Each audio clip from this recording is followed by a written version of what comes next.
Hello. Ano, sabi ni Sir, naglalakad daw siya sa baba.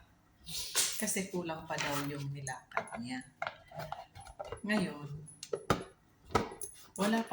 siguro wala pang 10 minutes. Bumalik.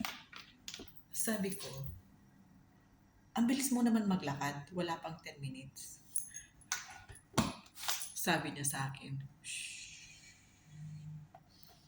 Tapos, sabi niya, ina-allowed kitang maupo sa living room. Hindi ako nagre-reklamo. Pero, wag mo nga akong questionin na wala pang 10 minutes yung paglakad ko sa baba. Kaya ako'y tumayo para maghugas na lang ng plato. Alam mo yun? Sa bagay,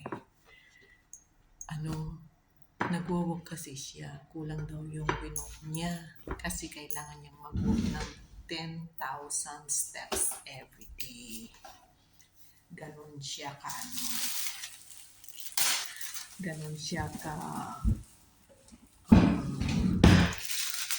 disiplina sa kanyang health. Kailangan mag-walk siya ng 10,000 every day. Kaya pag hindi niya na-reach yung goal na yun, bumababa talaga sa park yan sa baba namin para i-continue yung kanyang 10,000 steps para makuha niya yung goal na yun. Ganon ka-OC si Sir sa kanyang exercise everyday. Na si Sir, 76. Kaya healthy pa siya. Kaya natutuwa naman ako. Kasi very healthy pa si Sir.